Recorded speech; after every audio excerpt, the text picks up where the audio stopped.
Welcome to YS Technology Information Share. Subscribe my channel, follow my page, like and comment. I hope solved your problem. Don't miss this offer. Guys मान के चलिए कि अगर आपका जो system है, आपका जो विंडोज़ है वो बहुत लैग कर रहा है या आप किसी तरह का वर्क कर रहे हो तो वर्क नहीं कर पा रहे हो, आपका सिस्टम हैंग कर रहा है या फ्रीज हो जा रहा है, या आप गेम खेल रहे हो तो गेम करने टाइम आपका जो गेम है वो बहुत बफर कर रहा है या बहुत लैग कर रहा है, या आपका जो विंडोज़ है वो स्पीड वर्क नहीं कर रहा है। तो इन जैसे इतने जो प्रॉब्लम है, इन सभी प्रॉब्लम का मैं आपको सोल्यूशन मैं आपको आज बताने वाला हूँ। तो गाइस जैसे मैं आपको यहाँ पे पहला प्रोसेस बताता हूँ कि पहला प्रोसेस में आपको करना क्या है। पहला प्रोसेस जो फर्स्ट प्रोसेस है मैं आपको वो बता रहा हूँ। फर्स्ट प्रोसेस में आपको करना ये है कि आपको अपने विंडोज़ की स्टार्ट मेनू में जाना है और आपको यहाँ पे टाइप करना है पावर। और आप यहाँ पे देखोगे यहाँ पे एडिट पावर प्लान का आपको यहाँ पे एक ऑप्शन देखने को मिलेगा, तो आपको इस ऑप्शन पे मैंने इसे आपको ओपन कर लेना है। ओपन करने के बाद जैसे आप यहाँ पे देखोगे यहाँ पे चेंज एडवांस्ड पावर सेटिंग का आपको यहाँ पे एक ऑप्शन देखने को मिलेगा, तो आपको इस ऑप्शन पे भी क्लिक करना है। इस ऑप्शन पे क्लिक करने के बाद जैसे आप यहाँ पे देखोगे आपको यहाँ पे एक ड्रॉप डाउन आपको यहाँ पे दिख रहा होगा। जैसे मेरे यहाँ पे एक ड्रॉप डाउन है और यहाँ पे बैलेंस एक्टिव यहाँ पे मेरा सेलेक्टेड है, और जैसे मैं इस पे क्लिक करता हूँ तो यहाँ पे आपको हो सकता है कि आपको यहाँ पे बैलेंस्ड का एक ऑप्शन देखने को मिले और एक हाई परफॉर्मेंस का आपको यहाँ पे एक ऑप्शन देखने को मिलेगा। तो आपको करना क्या है कि आपको यहाँ पे हाई परफॉर्मेंस को यहाँ पे सेलेक्ट कर लेना है। जैसे मेरे केस में यहाँ पे आपको हाई परफॉर्मेंस का यहाँ पे ऑप्शन नहीं दिख रहा है, लेकिन बाय द वे आपको यहाँ पे दिख रहा है हाई परफॉर्मेंस का ऑप्शन, तो आपको हाई परफॉर्मेंस को सेलेक्ट कर लेना है। और सेलेक्ट करने के बाद आपको सिंपली इसे अप्लाई करना है और इसे ओके कर लेना है और इसे आपको सेव चेंजेस पे क्लिक कर देना है। जैसे मेरे यहाँ पे अभी ये हाइड है क्योंकि वहाँ पे मैं सेलेक्ट नहीं किया हूँ हाई परफॉर्मेंस, मेरे यहाँ पे शो नहीं कर रहा था हाई परफॉर्मेंस। अगर आपको यहाँ पे शो करता है तो आपको इसे सेलेक्ट करना है और इसे सेव कर देना है। तो ये मेरा फर्स्ट प्रोसेस हो गया। अब फर्स्ट प्रोसेस हो जाने के बाद अब मैं आपको सेकंड प्रोसेस बताता हूँ कि सेकंड प्रोसेस में आपको करना क्या है। सेकंड प्रोसेस में भी आपको अपने विंडोज़ की स्टार्ट मेनू में जाना है। स्टार्ट मेनू में जाने के बाद अब आपको यहाँ पे टाइप करना है एप्स, और आप यहाँ पे देखोगे यहाँ पे आपको एप्स एंड फीचर्स का आपको यहाँ पे एक ऑप्शन देखने को मिलेगा। तो आप करना ये है कि आपको इसे ओपन कर लेना है, और आप यहाँ पे देखोगे यहाँ पे आपको मेरे सिस्टम में आपको बहुत सारा आपको यहाँ पे ऐप्स आपको यहाँ पे दिख रहा होगा। तो आपको करना क्या है कि आपका जो भी ऐप है जो आपका यूज का नहीं है, जो अनयूज्ड ऐप है, उन जैसे ऐप को आपको सिंपली अनइंस्टॉल कर देना है। जैसे फॉर एग्जांपल जैसे ये ऐप, जैसे आप यहाँ पे देख सकते हो यहाँ पे ब्लू स्टैक का जो ये ऐप है आपको यहाँ पे दिख रहा होगा। तो जैसे मैं इसको राइट क्लिक करूंगा, सिंपली मैं इस पे क्लिक करूंगा और यहाँ पे आप देखोगे यहाँ पे अनइंस्टॉल का आपको यहाँ पे ऑप्शन दिख रहा होगा। तो आपको सिंपली इसे अनइंस्टॉल कर देना है। जो भी एप्लीकेशन, जो भी ऐप आपके वर्क कर नहीं है, उन जैसे ऐप्स को आपको सिंपली अनइंस्टॉल कर देना है। जैसे मैं इस पे अनइंस्टॉल कर रहा हूँ,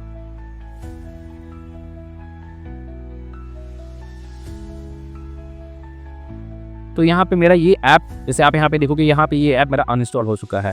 और इसी तरह जो ऐप आपका, जो भी ऐप आपका जो काम कर रही है, जिसका आपको जरूरत नहीं है, जिसका नीड नहीं है, उन जैसे ऐप्स को आपको यहाँ पे सिंपली अनइंस्टॉल करना है। करना क्या है कि आपको उसके ऊपर सिंपली आपको क्लिक करना है। क्लिक करने के बाद और आपको यहाँ पे अनइंस्टॉल का ऑप्शन देखने को मिलेगा, तो आप इस पर क्लिक करोगे तो आपका जो ऐप है, जो अनयूज्ड ऐप है, वो अनइंस्टॉल हो जाएगा।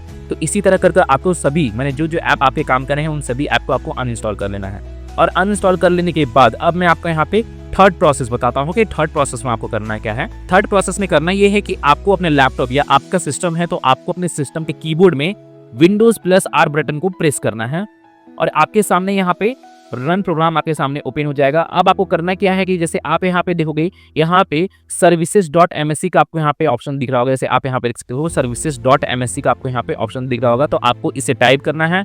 टाइप करने के बाद अब आपको इसे ओके कर देना है और आपके सामने सर्विसेज का जो इंटरफेस है आपके सामने ओपन हो जाएगा। अब आपको यहाँ पे बहुत सारा आपको यहाँ पे एक सर्विसेज दिख रहा होगा। तो आपको करना क्या है कि आपको यहाँ पे एक सर्विस को फाइंड आउट करना है। सिसमेन के नेम से आपको यहाँ पे एक सर्विस को फाइंड आउट करना है, SYSMAIN। जैसे मैं यहाँ पे फाइंड आउट करता हूँ, जैसे आप यहाँ पे देखोगे यहाँ पे आपको सिसमेन का आपको यहाँ पे एक सर्विस दिख रहा होगा। तो आपको करना क्या है कि आपको इसके सर्विस के प्रॉपर्टीज में जाना है। प्रॉपर्टीज में जाने के बाद और आप यहाँ पे देखोगे यहाँ पे ऑटोमेटिक यहाँ पे सेट है स्टार्टअप टैब में, तो आपको इसे तो डिसेबल्ड कर लेना है। डिसेबल्ड करने के बाद आपको इसे अप्लाई करना है, देन ओके कर देना है। और यहाँ पे इस पे वापस से इसी पे ही राइट क्लिक करना है और आप यहाँ पे देखोगे यहाँ पे आपको स्टॉप का आपको यहाँ ऑप्शन देखने को मिलेगा। ये अभी फिलहाल मेरा हाइड है, तो आपको इसे स्टॉप बटन पे क्लिक करके आपको इसे स्टॉप कर देना है और इसे कर लेने के बाद आपको इसे क्लोज कर लेना है। ये मेरा आपका थर्ड प्रोसेस हो गया। अब मैं आपको फोर्थ नंबर प्रोसेस बताता हूँ कि फोर्थ नंबर प्रोसेस में आपको करना क्या है। फोर्थ नंबर प्रोसेस में भी आपको अपने कीबोर्ड में Windows+R बटन को प्रेस करना है। प्रेस करने के बाद आपको यहाँ पे एक कमांड टाइप करना है, जैसे मैं आपको बताता हूँ। टेम्प आपको यहाँ पे टाइप करना है और इसे आपको ओपन कर लेना है। तो आप यहाँ पे देखोगे यहाँ पे मेरा जो टेम्प फोल्डर है यहाँ पे ओपन हो चुका है और यहाँ पे आपको बहुत सारा आपको जंक फाइल आपको यहाँ पे देखने को मिल जाएगा, या अनयूज्ड फाइल जो भी कहिए आप, अनवांटेड फाइल। तो यहाँ पे आपको बहुत सारा जंक फाइल देखने को मिलेगा। तो आपको करना है क्या है कि आपको इन सभी जंक फाइल को ऑल सेलेक्ट करना है। आपको अपने कंप्यूटर में Ctrl+A बटन को प्रेस करना है और आपका जो ये जंक फाइल्स है ये आपको ऑल सेलेक्ट हो जाएगा। ऑल सेलेक्ट होने के बाद आपको करना क्या है कि आपको अपने कीबोर्ड में ही Shift+Delete बटन को प्रेस करना है और देन आपको इसे यस कर देना है। जो ये आपका जंक फाइल है ये आपका आपके सिस्टम से निकल जाएगा, ये आपका परमानेंटली आपका डिलीट हो जाएगा। और मैं जो है आपको बता देता हूँ यहाँ पे जो फाइल आपका डिलीट नहीं हो रहा है, जैसे बाय द वे ये मेरा फाइल डिलीट नहीं हुआ है। अगर जो फाइल आपका डिलीट नहीं हो रहा है तो ज़रूरत नहीं है कि वो डिलीट हो। अगर नहीं हो रहा है तो आप उसे मत करिए डिलीट और इसे क्लोज कर दीजिए सिंपली आप। तो ये मेरा 4th नंबर प्रोसेस हो गया। अब आप मेरे को मैं 5th नंबर प्रोसेस बताता हूँ कि 5th नंबर प्रोसेस में करना क्या है। 5th नंबर प्रोसेस में आपको अपने कीबोर्ड में ही वापस से Windows+R बटन को प्रेस करना है और आपका जो रन प्रोग्राम है ओपन हो जाएगा। अब आपको करना क्या है कि आपको यहाँ पे कमांड टाइप करना है %temp%। अब आपको इसे ओके कर देना है और यहाँ पे भी आपका जंक फाइल का जो फोल्डर है यहाँ पे ओपन हो जाएगा अनवांटेड फाइल्स का। तो आपको इसे भी ऑल सेलेक्ट कर लेना है। Ctrl+A बटन को प्रेस करकर आपको यहाँ पे ऑल सेलेक्ट कर लेना है और आपको वापस से फिर यहाँ पे Shift+Delete बटन को प्रेस करना है और इन सभी जंक फाइल्स को, इन सभी अनवांटेड फाइल्स को आपको परमानेंटली डिलीट कर देना है। जैसे मैं यहाँ पे परमानेंटली डिलीट कर दिया हूँ। अब मैं इसे क्लोज करता हूँ। ये मेरा 5th नंबर प्रोसेस हो गया। अब मैं आपको 6th नंबर प्रोसेस बताता हूँ कि 6th नंबर प्रोसेस में करना क्या है। 6th नंबर प्रोसेस में भी आपको यहाँ पे अपने रन प्रोग्राम को ओपन करना है और यहाँ पे इस बार आपको टाइप करना है प्रीफिच देन ओके।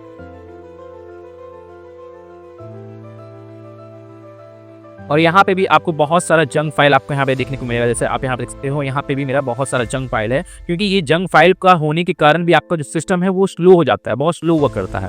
तो आपको इसे भी ऑल सेलेक्ट करना है। अपने कीबोर्ड में Ctrl+A बटन को प्रेस करना है और ऑल सेलेक्ट हो जाएगा। उसके बाद आपको अपने कीबोर्ड में Shift+Delete बटन को प्रेस करना है और इसे ओके कर देना है और ये जितनी भी जंक फाइल है, अनवांटेड फाइल है, ये आपको परमानेंटली आपके सिस्टम से निकल जाएंगे। अब आपको इसे क्लोज करना है। अब मैं आपको 7 नंबर प्रोसेस बताता हूँ कि 7 नंबर प्रोसेस में करना क्या है। 7 नंबर प्रोसेस में आपको अपने रन प्रोग्राम को वापस से फिर ओपन करना है। जैसे मैं यहाँ पे ओपन किया हूँ रन प्रोग्राम को। अब आपको यहाँ पे टाइप करना है clean mgr। यहाँ पे आपको ये कमांड को आपको यहाँ पे टाइप करना है। अब आपको इसे ओके करना है और आपके सामने कुछ इस तरह का पॉपअप आपके सामने शो हो जाएगा। तो आपको अब करना क्या है कि आपको यहाँ पे अपने सी ड्राइव को यहाँ पे सेलेक्ट कर लेना है। जैसे मैं यहाँ पे अपने सी ड्राइव को सेलेक्ट कर लिया हूँ। ओनली आपको यहाँ पे सी ड्राइव को ही अपना सेलेक्ट करना है। सी ड्राइव को सेलेक्ट कर लिया हूँ, आपको इसे ओके कर देना है और आपके सामने एक और पॉपअप आपके सामने ओपन हो जाएगा डिस्क क्लीनअप का। अब आपको करना क्या है कि आपको यहाँ पे सभी को चेक मार्क कर लेना है। जो भी आपका अनवांटेड फाइल्स है, जो भी जंक फाइल है, आपको इन सभी को चेक मार्क कर लेना है। चेक मार्क करने के बाद आप इसे ओके कर देना है और डिलीट फाइल्स पे क्लिक कर देना है। जो भी अनवांटेड फाइल्स वगैरह आपका जो होगा आपके सिस्टम में सी ड्राइव में, वो आपका डिलीट हो जाएंगे। तो गाइस जैसे आप यहाँ पे देखोगे, यहाँ पे मेरा जो 7 नंबर प्रोसेस था वो यहाँ पे कंप्लीट हो चुका है। अब मैं आपको यहाँ पे 8 नंबर प्रोसेस बताता हूँ कि 8 नंबर प्रोसेस में करना क्या है। आपको 8 नंबर प्रोसेस में आपको अपने दिस पीसी पे राइट क्लिक करना है। जैसे मैं यहाँ पे अपने दिस पीसी पे राइट क्लिक करता हूँ और आपको इसके प्रॉपर्टीज में चले जाना है। जैसे मैं यहाँ पे इसके प्रॉपर्टीज में चला जाता हूँ। प्रॉपर्टीज में आने के बाद और आप यहाँ पे राइट साइड की ओर देखोगे, आपको यहाँ पे एडवांस्ड सिस्टम सेटिंग्स का आपको यहाँ पे एक ऑप्शन देखने को मिलेगा। तो आपको इस ऑप्शन पे क्लिक करना है। इस ऑप्शन पे क्लिक करने के बाद और आप यहाँ पे देखोगे, यहाँ पे आपके सामने यहाँ पे सेटिंग्स का आपको यहाँ पे एक ऑप्शन देखने को मिलेगा। तो आपको इस सेटिंग्स पे भी क्लिक करना है। इस पर क्लिक करने के बाद जैसे बाय द वे जैसे आप यहाँ पे देखोगे, यहाँ पे मेरा एडजस्ट फॉर बेस्ट परफॉर्मेंस का यहाँ पे मेरा जो चेक मार्क है यहाँ पे किया हुआ है। अगर बाय द वे आपका यहाँ पे और कोई भी ऑप्शन पर अगर आपके यहाँ पे चेक मार्क किया है, तो आपको करना क्या है कि आपको यहाँ पे एडजस्ट फॉर बेस्ट परफॉर्मेंस वाला ही ऑप्शन को यहाँ पे चेक मार्क कर लेना है। यहाँ पे 3rd नंबर वाला ऑप्शन को यहाँ पे चेक मार्क कर लेना है। चेक मार्क करने के बाद आपको इसे अप्लाई करना है, देन इसे ओके कर लेना है और इसे भी ओके कर लेना है और आपको इसे अब क्लोज कर देना है। अब मैं आपको यहाँ पे 9 नंबर प्रोसेस बताता हूँ कि 9 नंबर प्रोसेस में करना है क्या है। आपको 9 नंबर प्रोसेस में भी आपको यहाँ पे अपने दिस पीसी के प्रॉपर्टीज में चले जाना है। जैसे मैं यहाँ पे अपने दिस पीसी के प्रॉपर्टीज में चला जाता हूँ। और आपको यहाँ पे वापस से आपको यहाँ पे एडवांस सिस्टम सेटिंग में आ जाना है। जैसे यहाँ पे आपको एडवांस सिस्टम सेटिंग आपको यहाँ पे ऑप्शन देखने को मिलेगा, तो आपको इस सेटिंग में वापस से आ जाना है। इस सेटिंग में आने के बाद आपको करना क्या है कि आपको यहाँ पे इस सेटिंग वाले ऑप्शन को वापस से यहाँ पे सेलेक्ट कर लेना है। जैसे आपको यहाँ पे सेटिंग्स का आपको यहाँ पे ऑप्शन देखने को मिलेगा, तो आपको इसे सेलेक्ट करना है और यहाँ पे आपको एडवांस्ड का आपको यहाँ पे एक ऑप्शन देखने को मिलेगा, तो आपको इसे एडवांस पे क्लिक करना है। और क्लिक करने के बाद जैसे आप यहाँ पे देखोगे, यहाँ पे मेरा जो टोटल साइज है, जैसे आप यहाँ पे देखोगे, आपको करना क्या है, जैसे मैं आपको सबसे पहले बता देता हूँ। आपको करना ये है कि आपको यहाँ पे वर्चुअल मेमोरी को इंक्रीज करना है। जैसे आप यहाँ पे नीचे की ओर देखोगे, यहाँ पे क्या लिखा है, a paging files in an area on the hard disk that Windows use as if it were RAM. माने आप अपने हार्ड डिस्क का कुछ पार्ट, कुछ एरिया आप वेयर एज रैम की तरह आप यूज कर सकते हो। माने कुछ पार्ट जो है वो रैम की तरह आप यूज कर सकते हो। माने वर्चुअल मेमोरी को आपको यहाँ पे इंक्रीज करना है। तो आपको करना क्या है कि जैसे आप यहाँ पे देखोगे, यहाँ पे मेरा आपको 4 GB आपको यहाँ पे फिलहाल दिख रहा होगा, 4096 MB माने 4 GB। तो आपको करना क्या है कि आपको इस चेंज वाले ऑप्शन पे क्लिक करना है। क्लिक करने के बाद यहाँ पे जैसे बाय द वे आपका यहाँ पे मान के चलिए कि आपका यहाँ पे ऑटोमेटिक पे यहाँ पे सेट होगा, मैंने चेक मार्क किया होगा, क्योंकि यहाँ पे मैं पहले भी मैं यहाँ पे अपने वर्चुअल मेमोरी के यहाँ बढ़ा चुका हूँ। पहले मेरा 2 GB था या 1 GB समथिंग कुछ था, तो मैं यहाँ पे 4 GB किया हूँ, जैसे आप यहाँ पे देख सकते हो। तो बाय द वे आपका कितने भी GB है, 1 GB 2 GB जितना भी है आपको यहाँ पे शो हो रहा है। तो आपको करना क्या है कि यहाँ पे आपको चेक मार्क किया होगा ऑटोमेटिक पे, इस चेक बॉक्स पे, तो आपको इस चेक मार्क को यहाँ से हटा लेना है। जैसे मैं इसे अनचेक कर देता हूँ। अनचेक करने के बाद और आपको करना क्या है कि आपको इस ऑप्शन पे क्लिक करना है, यहाँ पे चेक मार्क कर लेना है। यहाँ पे भी आपका चेक मार्क किया हुआ नहीं होगा कस्टम साइज में, तो आपको यहाँ पे कस्टम साइज में आपको यहाँ पे चेक मार्क करना है। चेक मार्क करने के बाद जैसे आप यहाँ पे देखोगे, यहाँ पे इनिशियल साइज MB में है और मैक्सिमम साइज MB में है। तो आपको करना क्या है कि जैसे फॉर एग्जांपल जैसे यहाँ पे 4 GB यहाँ पे मेरा भी फिलहाल शो हो रहा है, जैसे आप यहाँ पे देख सकते हो। तो मैं इसे अब 8 GB इंक्रीज कर देता हूँ, मैंने 8 GB में यहाँ पे वर्चुअल मेमोरी को साइज दे देता हूँ।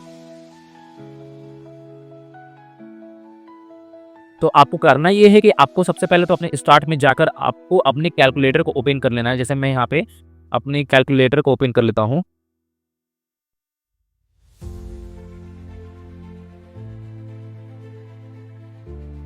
तो आप जैसे यहाँ पे देखोगे, यहाँ पे मेरा जो कैलकुलेटर है यहाँ पे ओपन हो चुका है। अब आपको करना क्या है कि आपको यहाँ पे टाइप करना है 1024 इंटू, जैसे मैं यहाँ पे 8 GB कर रहा हूँ तो मैं यहाँ पे 8 टाइप करता हूँ। अगर आपको यहाँ पे 4 GB करना है, आपका यहाँ पे 2 GB या 1 GB शो हो रहा है, तो आपको 4 GB करना है तो आप यहाँ पे 4 GB यहाँ टाइप कर सकते हो। जैसे फॉर एग्जांपल के तौर पे मैं यहाँ पे 8 GB टाइप कर रहा हूँ, तो 1024 इंटू 8 इज इक्वल टू, यहाँ पे मेरा जो 8 GB का साइज है, 8 GB जो है ये MB का फॉर्म में यहाँ पे आ चुका है। जैसे आप यहाँ पे देखते हो MB का वैल्यू में यहाँ पे आ चुका है 8192। तो आपको करना क्या है कि आपको यहाँ पे उस वैल्यू के यहाँ पे टाइप कर देना है 8192, और यहाँ पे भी आपको 8192 यहाँ पे आपको टाइप कर देना है। टाइप करने के बाद और आपको इसे सेट कर देना है। सेट करने के बाद आपको इसे ओके कर देना है और आपको इसे भी ओके कर देना है। जैसे आप यहाँ पे देखोगे, यहाँ पे मेरा जो यहाँ पे साइज है यहाँ पे बढ़ चुका है। जैसे आप यहाँ पे देखते हो, यहाँ पे 8 GB हो चुका है। तो आपको करना क्या है कि आपको इसे ओके कर देना है। अगर बाय द वे आपके यहाँ पे शो नहीं होता है, तो आपको यहाँ पे एक रीस्टार्ट का एक पॉपअप यहाँ पे शो हो जाएगा। जैसे मेरा यहाँ पे शो नहीं हुआ है रीस्टार्ट का पॉपअप, तो आपको यहाँ पे एक रीस्टार्ट का पॉपअप शो होगा और आप अपने सिस्टम को रीस्टार्ट करोगे तो यहाँ पे वापस से आप यहाँ पे चेक करके यहाँ पे देखोगे, यहाँ पे जो आपका जो GB है, जो MB है, वो आपका बढ़ चुका है। जितना आप डाले थे वो यहाँ पे आ चुका है।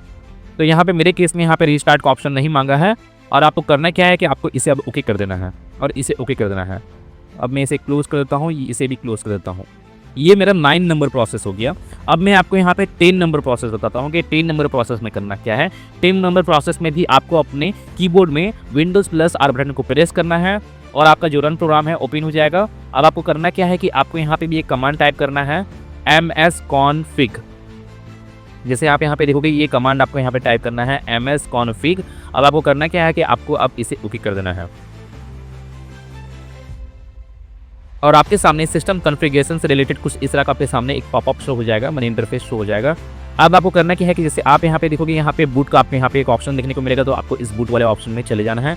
बूट वाले ऑप्शन में जाने के बाद अब आपको यहाँ पे अपने ऑपरेटिंग सिस्टम को सेलेक्ट कर लेना है। जैसे यहाँ पे मेरा आपको 2 ऑपरेटिंग सिस्टम दिखा होगा, Windows 11 और Windows 10, क्योंकि मैं अपने सिस्टम में यहाँ पे Windows 11 और Windows 10 दोनों ऑपरेटिंग सिस्टम मैंने यूज़ कर रहा हूँ, लेकिन अभी फ़िलहाल करंटली में मैं यहाँ पे अपने विंडोज़ 10 को यूज़ कर रहा हूँ। जैसे आप यहाँ पे देख सकते हो, मेरा यहाँ पे अभी फ़िलहाल विंडोज़ 10 यहाँ पे वर्क हो रहा है, तो मैं यहाँ पे विंडोज़ 10 को यहाँ पे सेलेक्ट कर लिया हूँ। सेलेक्ट करने के बाद और आपको यहाँ पे इस एडवांस ऑप्शन पे क्लिक करना है। जैसे मैं यहाँ पे क्लिक करता हूँ, क्लिक करने के बाद जैसे आप यहाँ पे देखोगे, यहाँ पे आपको चेक मार्क आपको यहाँ पे किया हुआ नहीं होगा, तो आपको यहाँ पे इसे चेक मार्क कर लेना है। मेरे केस में यहाँ पे चेक मार्क किया हुआ है, क्योंकि मैं यहाँ पे पहले चेक मार्क किया हूँ और यहाँ पे नंबर ऑफ प्रोसेसर यहाँ पे लिखा हुआ है, तो आपको यहाँ पे चेक मार्क कर लेना है।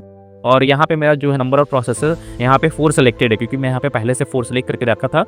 तो आपके केस में हो सकता है यहाँ पे 1 सेलेक्टेड होगा, तो आपको करना क्या है कि आपको इसे 4 कर लेना है। मैंने अपने हाई वाले नंबर ऑफ प्रोसेसर को यहाँ पे सेलेक्ट करना है। अगर बाय द वे आपका 2 आपका नंबर ऑफ मैंने प्रोसेसर का नंबर ऑफ हाई प्रोसेसर आपके यहाँ पे 2 है, सिर्फ ओनली 1 और 2 है, तो आपको 2 सेलेक्ट करना है। अगर आपका 4 होता है तो 4 सेलेक्ट करना है। अगर आपका 8 होता है तो आपको 8 सेलेक्ट करना है। तो इसे सेलेक्ट कर लेने के बाद आपको इसे अब ओके कर देना है और इसे अप्लाई कर देना है, देन इसे ओके कर देना है और आपके सामने एक रीस्टार्ट का एक इस तरह का पॉपअप आपके सामने शो हो जाएगा। और आपको करना क्या है कि आपको अपने सिस्टम को एक बार रीस्टार्ट कर लेना है। और जैसे मैं अभी फिलहाल इसे रीस्टार्ट नहीं कर रहा हूँ, क्योंकि मुझे और भी आपको प्रोसेसेस आपको बताना है, तो मैं इसे कैंसिल कर देता हूँ। अब आपको करना क्या है कि ये आपका 10 नंबर प्रोसेस हो गया। अब मैं आपको 11 नंबर प्रोसेस बताता हूँ कि 11 नंबर प्रोसेस में आपको करना क्या है। 11 नंबर प्रोसेस में आपको अपने सिस्टम के स्टार्ट मेनू में जाना है और आपके यहाँ पे टाइप करके सर्च करना है डीफ्रेगमेंट। और आप यहाँ पे देखोगे आपके सामने यहाँ पे डीफ्रेगमेंट एंड ऑप्टिमाइज ड्राइव्स का आपको यहाँ पे एक ऑप्शन देखने को मिलेगा। तो आपको करना क्या है कि आपको इसे सिंपली ओपन कर लेना है। जैसे मैं इसे ओपन कर लेता हूँ और आप यहाँ पे देखोगे, यहाँ पे मेरा जो ये है, ये मेरा ओपन हो चुका है। ओपन हो जाने के बाद अब आपको करना क्या है कि आपको यहाँ पे आपको अपने सिस्टम की मैंने सी ड्राइव को, जैसे आप यहाँ पे देखोगे, यहाँ पे सी ड्राइव आपको यहाँ पे लिखा होगा, तो आपको अपने सी ड्राइव को सिलेक्ट करना है। और सिलेक्ट करने के बाद और आप यहाँ पे देखोगे, यहाँ पे आपको एनालाइज का ऑप्शन आपको यहाँ पे देखने को मिलेगा। तो आपको इसे एनालाइज करना है, फिर उसके बाद ऑप्टिमाइज करना है। इस तरह मेरा यहाँ पे एनालाइज का ऑप्शन अभी फिलहाल हाइड है। अगर आपका भी हाइड होता है तो आप डायरेक्टली यहाँ पे ऑप्टिमाइज कर सकते हो। और मैं बता दूं कि ऑप्टिमाइज होने में यहाँ पे 10 मिनट, 20 मिनट या 15 मिनट या 20 मिनट का भी आपको टाइम लग सकता है। तो आपको यहाँ पे वेट करना है और आपको अपने ड्राइव को कंप्लीटली ऑप्टिमाइज कर लेना है। और ये ड्राइव कंप्लीट ऑप्टिमाइज हो जाने के बाद, सी ड्राइव अगर हो जाता है, फिर उसके बाद आपको डी ड्राइव को करना है, फिर ई ड्राइव को करना है। आपका जितना भी ड्राइव है आपको सभी ड्राइव को एनालाइज और ऑप्टिमाइज कर लेना है। और जैसे मैं आपको बता दूं कि ये जो प्रोसेस है ऑप्टिमाइज ड्राइव से रिलेटेड, ये प्रोसेस है जिन लोग का हार्ड ड्राइव आपके कंप्यूटर या आपके लैपटॉप में हार्ड डिस्क लगा हुआ है, तो उन लोग के लिए तो बहुत ही इंपॉर्टेंट है ये प्रोसेस को परफॉर्म करना। जिनका लगा हुआ है, मैं उन लोग को बोलूँगा कि आप जरूर से जरूर इस प्रोसेस को परफॉर्म कीजिएगा। और जिन लोग का एसएसडी लगा हुआ है, जैसे फॉर एग्जांपल मेरा भी एसएसडी लगा हुआ है, सॉलिड स्टेट ड्राइव, जैसे आप यहाँ पे देख सकते हो, तो उन लोग भी वो लोग भी इस मैंने प्रोसेस को परफॉर्म कीजिएगा। लेकिन जो इनका हार्ड डिस्क लगा हुआ है, तो वो लोग तो खास करके कीजिएगा ही कीजिएगा, इस प्रोसेस को मिस मत कीजिएगा किसी भी तरह से। तो आपको इसे ऑप्टिमाइज करना है, एनालाइज और ऑप्टिमाइज कर लेना है। और ये हो जाने के बाद आपको करना क्या है कि जैसे आप यहाँ पे देखोगे, यहाँ पे शेड्यूल्ड ऑप्टिमाइजेशन का आपको यहाँ पे एक ऑप्शन देखने को मिलेगा। तो यहाँ पे मेरा ये ऑफ है। अगर बाय द वे आपका ये टर्न ऑन रहता है, तो यहाँ पे आपको यहाँ पे टर्न ऑन रहता है, तो यहाँ पे आपको टर्न ऑफ का आपके यहाँ पे एक ऑप्शन देखने को मिलेगा। जैसे मैं इस पर क्लिक करता हूँ, तो जैसे आप यहाँ पे देखोगे, यहाँ पे मैं इस पर क्लिक किया हूँ। क्लिक करने के बाद और आपके सामने कुछ इस तरह का पॉपअप शो होगा।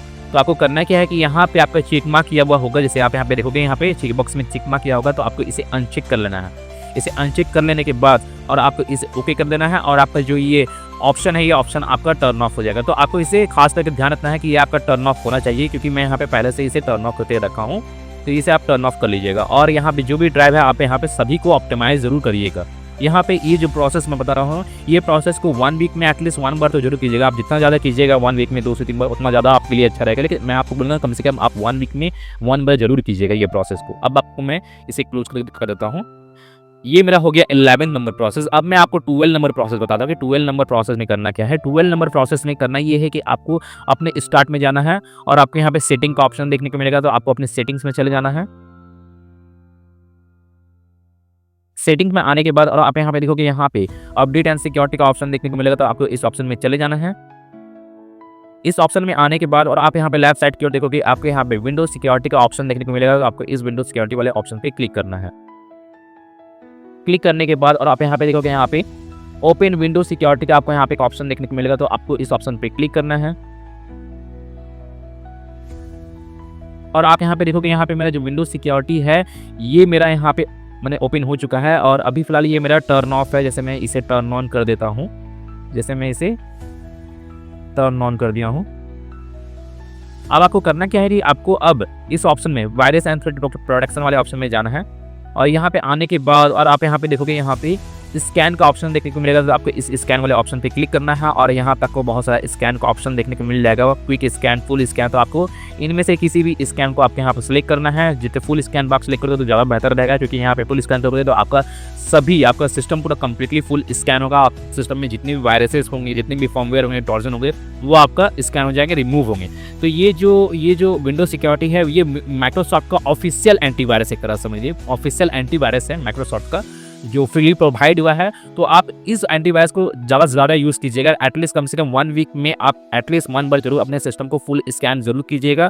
और यहाँ पे ये जो एंटीवायरस ये फ्रीली है, फ्री अवेलेबल है। आपको किसी तरह का एक्सटर्नल एंटीवायरस को परचेज करने की जरूरत नहीं है मार्केट वगैरह से। आप इसी को ही यूज़ करोगे तो यही आपका सिस्टम को बहुत परफेक्ट रखेगा। क्योंकि मैं पर्सनली सिंपली यही एंटीवायरस को मैं यूज़ करता हूँ, विंडोज सिक्योरिटी को ही मैं यहाँ पे यूज़ करता हूँ। कोई भी अनदर एंटीवायरस को मैं यूज़ नहीं करता हूँ। मार्केट का कोई भी अनदर एंटीवायरस को मैं यूज़ नहीं करता हूँ। मैं इसी एंटीवायरस को यूज करता हूं, क्योंकि ये माइक्रोसॉफ्ट का ऑफिशियल एंटीवायरस है। आपको करना क्या है कि आपको फुल स्कैन पे क्लिक करना है और यहाँ पे आपको स्कैन आपको यहाँ पे एक ऑप्शन देखने को मिलेगा। तो आपको इस पर क्लिक करना है और आपका जो सिस्टम है वो यहाँ पे स्कैन होना स्टार्ट हो जाएगा। जैसे आप यहाँ पे देखोगे यहाँ पे मेरा जो सिस्टम है वो स्कैन होना स्टार्ट हो गया है। और हो सकता है कि स्कैन होने में आपको यहाँ पे 30 मिनट या 1 आवर, 2 आवर, 3 आवर का भी आपको हो सकता है टाइम लगेगा। ये आपके सिस्टम के डेटा पे डिपेंड करता है कि कितना डेटा आपके सिस्टम में है, उस हिसाब से आपके यहाँ पे टाइम लगेगा। तो आपको यहाँ पे कंप्लीटली अपने सिस्टम को स्कैन कर लेना है। जैसे मैं अभी से कैंसिल कर देता हूं और मैं बोलूँगा कि आप यहाँ पे 1 वीक में एटलीस्ट 1 बार तो जरूर अपने सिस्टम पे स्कैन कीजिएगा। आप जितना ज़्यादा आप स्कैन कीजिएगा उतना बेहतर रहेगा आपके सिस्टम के लिए, आपके परफॉर्मेंस के लिए। और यहाँ पे मैं जितनी भी प्रोसेस बताया हूँ, इन प्रोसेस को अप्लाई करने के बाद जो आपका सिस्टम है वो बहुत बेहतर वर्क करेगा। आपको किसी तरह का हैंग या किसी तरह का लैग का आपको देखने को नहीं मिलेगा, लैग वगैरह। आपको किसी तरह का आप गेम यूज़ कर रहे हो तो गेम में भी आपके यहाँ पे लैग वगैरह देखने को नहीं मिलेगा। आपका जो विंडोज़ का जो स्पीड है वो इंक्रीज़ हो जाएगा यहाँ पे। और जैसे मैं और भी कुछ आपको सेटिंग्स वगैरह बता देता हूँ माउस से रिलेटेड, आपको अपने कर्सर के रिलेटेड मैं आपको कुछ और भी सेटिंग्स बता देता हूँ। अगर कर्सर वगैरह को आपको फास्ट करना है तो आपको करना क्या है कि आपको अपने विंडोज़ पे क्लिक करना है और यहाँ पे विंडोज़ की स्टार्ट मेन्यू में जाना है और आपको यहाँ पे टाइप करना है कंट्रोल पैनल। जैसे मैं यहाँ पे कंट्रोल पैनल यहाँ पे टाइप करता हूँ और मैं यहाँ पे अपने कंट्रोल पैनल को ओपन कर लेता हूँ।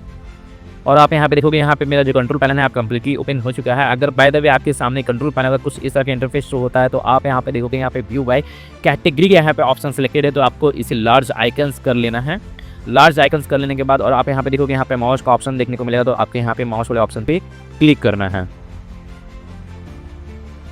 और आप यहाँ पे देखोगे यहाँ पे माउस का प्रॉपर्टीज यहाँ पे ओपन हो चुका है। और आप यहाँ पे देखोगे यहाँ पे आपको पॉइंटर ऑप्शन का आपको यहाँ पे ऑप्शन देखने को मिलेगा। तो आपको इस पर क्लिक करना है और क्लिक करने के बाद और आप यहाँ पे देखोगे यहाँ पे ये ऑप्शन आपको यहाँ पे दिख रहा होगा। तो आपको करना क्या है कि आपको इसे हाई कर लेना है, फास्ट कर लेना है और देन इसे अप्लाई कर देना है, देन ओके कर देना है और आपका जो माउस का कर्सर है वो फास्ट हो जाएगा।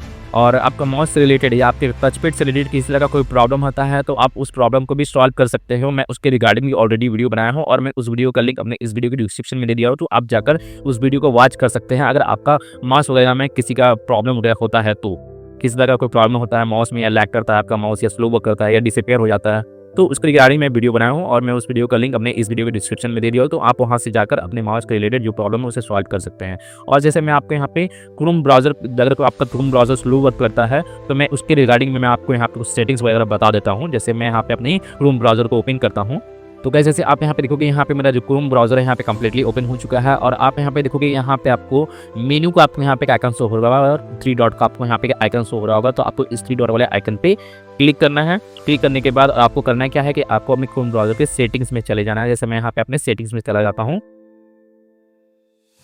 और आप यहाँ पे देखोगे यहाँ पे लेफ्ट साइड की ओर आपको यहाँ पे सिस्टम का ऑप्शन आपको यहाँ पे दिख रहा होगा। तो आपको इस सिस्टम वाले ऑप्शन पे क्लिक करना है। सिस्टम वाले ऑप्शन पे क्लिक करने के बाद जैसे आप यहाँ पे देखोगे यहाँ पे आपको यहाँ पे 2 ऑप्शन आपको यहाँ पे शो हो रहा होगा, continue running background apps when Google Chrome is close. तो आपको करना क्या है कि अगर आपका यहाँ पे ये जो ऑप्शन है ये आपका टर्न ऑन है, जैसे आप यहाँ पे देखोगे अगर बाय द वे ये आपका टर्न ऑन रहता है तो आपको इसे टर्न ऑफ कर लेना है। जैसे मैं यहाँ पे पहले से ही मैं इसे टर्न ऑफ करके रखा हूँ। और ये जो दूसरा ऑप्शन है use hardware acceleration when available, तो आपको इसे भी टर्न ऑफ कर लेना है। अगर बाय द वे आपका ये टर्न ऑन है तो आपको इसे भी टर्न ऑफ कर देना है। टर्न ऑफ करने के बाद आपको यहाँ पे रिलॉन्च का ऑप्शन आपके यहाँ पे शो होगा। जैसे आप यहाँ पे टर्न ऑफ करते हो तो यहाँ पे एक और आपको रिलॉन्च का ऑप्शन शो होगा, तो आपको अपने रिलॉन्च वाले बटन पे क्लिक करना है और आपका जो क्रोम ब्राउज़र है वो आपका फास्ट वर्क करेगा। ये सेटिंग्स करने के बाद आपका जो क्रोम ब्राउज़र है और फास्ट वर्क करेगा। और मैं सेपरेटली क्रोम ब्राउज़र के रिगार्डिंग भी मैं वीडियो बनाया हूँ कि आप क्रोम ब्राउज़र को अपना फास्ट कैसे कर सकते हो। उसमें और भी मैं बहुत सारा सेटिंग्स और बहुत सारा प्रोसेस मैं बताया हूँ, तो आप जाकर उस वीडियो को भी देख सकते हो। मैं उस वीडियो का भी लिंक अपने इस वीडियो के डिस्क्रिप्शन में दे दिया हूँ और ऊपर आई बटन पे भी दे दिया हूँ, तो आप उस वीडियो को भी वॉच कर सकते हो। तो गाइज मैं फिर मिलता हूँ नेक्स्ट वीडियो में। Till then and bye bye. और एक बात और, सब्सक्राइब बटन पे दो